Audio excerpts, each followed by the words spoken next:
সংস্কার গভীর না হলে আবারও স্বৈরাচার আসতে পারে। আগের অংশে আপনি বলছিলেন ৫৪ বছর ধরে চলা অনিয়মের কথা, মাফিয়াতন্ত্র এবং ফ্যাসিবাদী কাঠামোর কথা।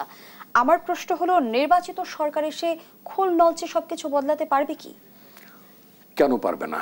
যেমন ধরুন, আপনার যদি ইলেকট্রাল প্লেজেস থাকে, নির্বাচনী প্রতিজ্ঞা থাকে, ইলেকশন ম্যানিফেস্টো থাকে না, you will have to adhere to that manifesto. ওইটাকে আপনি মানবেন। আপনি তো এই কথা বলে ইলেক্টেড হয়েছেন, এবং এখন যেহেতু আপনি দিনের ভোট রাতে করতে পারবেন না, নিশ্চয়ই পারবেন না, বিশ্বাস করি নিশ্চয়ই আপনি পারবেন না, মানে কেউ পারবে না। জনগণ এম্পাওয়ার্ড হয়েছে। আমি জানি না এই এম্পাওয়ারমেন্ট কতদিন তারা থাকবে, কারণ কাঠামো ঠিক না থাকলে এম্পাওয়ারমেন্টও থাকে না, এটা হলো বাস্তবতা। আপনার এখন রুমটার মধ্যে যদি এসি না থাকে, কতক্ষণ আপনার ঠান্ডা প্রবাহটা থাকবে, তাই না? তো পলিটিক্যাল পার্টি আপনি যেটা বললেন, আমি শিওর যে পলিটিক্যাল পার্টি হিসেবে যদি আমি আমাদের দলের কথা বলতে চাই, আমার পার্টির প্রধান বেগম খালেদা জিয়াকে কিন্তু বাংলাদেশের কেউ জিজ্ঞেস করেনি, বলেনি যে মাননীয় বেগম খালেদা জিয়া, আপনি তো প্রধানমন্ত্রী ছিলেন, আপনি ভবিষ্যতে প্রধানমন্ত্রী হতে পারতেন, মানে যখন ম্যাডাম ফিজিক্যালি কম্পারেটিভলি ফিট ছিলেন, তো আপনি কি ভবিষ্যতে ক্ষমতায় গেলে কি আপনি প্রধানমন্ত্রীর ক্ষমতাটাকে কমিয়ে দেবেন? আপনি কি 2 টার্মের ক্ষমতায় থাকবেন না? এই কথাগুলো ওনাকে কেউ প্রশ্ন তুলে নেই।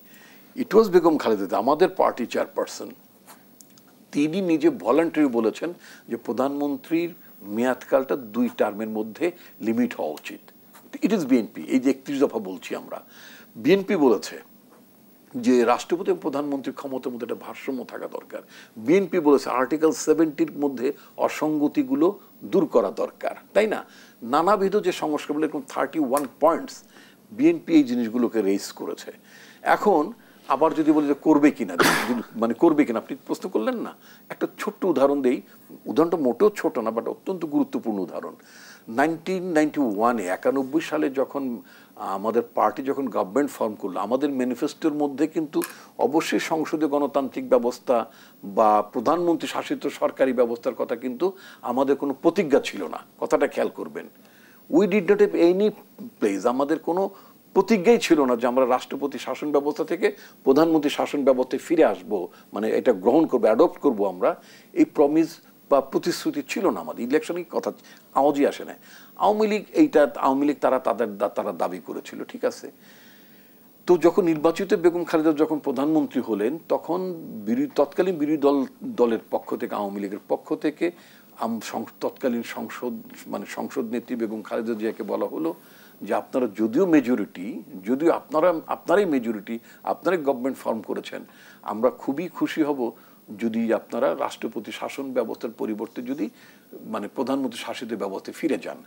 আমার পার্টির প্রধান বেগম খালেদা জিয়া বলেন, ওকে আমরা এটাকে এক্সামিন করব, যদি এটা মনে করি ভালো, আমরা certainly we can go for that, we can think for that. এবং আমাদের মেজরিটি থাকা সত্ত্বেও আমরা কিন্তু রাষ্ট্রপতি ব্যবস্থা থেকে আমরা সংসদীয় ব্যবস্থায় ফিরে গেলাম। আমরা ইচ্ছে করলে নাও যেতে পারতাম। ওই যে আপনি বললেন যে পলিটিক্যাল পার্টি ইলেক্টেড হলে তারা কি প্রতিশ্রুতি রক্ষা করবে? প্রতিশ্রুতি ছিল না এমন দাবিও তো মেনে নিয়েছি, প্রতিশ্রুতি ছিল না এমন দাবিও তো মেনে নিয়েছি এবং সেটা অনুসরণ করেছি। বিএনপি হচ্ছে সেই পার্টি, আই মাস্ট সে, এত অ্যাকোমোডেটিভ, কি বলবো, এত রেসপন্সিভ পার্টি এবং রেসপন্সিবল, দায়িত্বশীল, এবং কি করেন, সাড়া দেন। আপনার দাবি মানুষ এইটাকে সেন্স করেন এবং সাড়া দেন।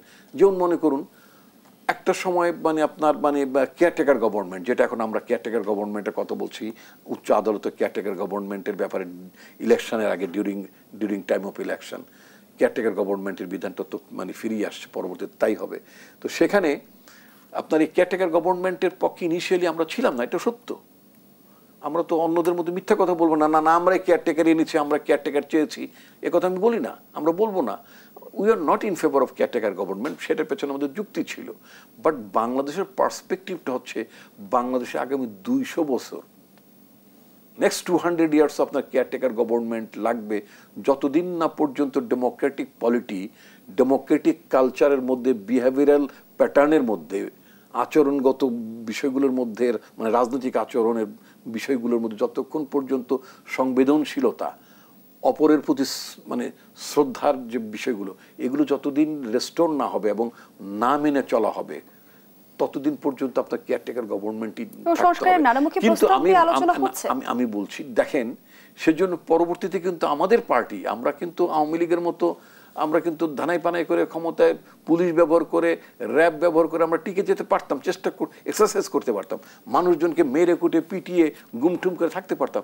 বিকজ বেগম খালেদা জিয়া মনে করেছেন that was not her way of handling the political situation.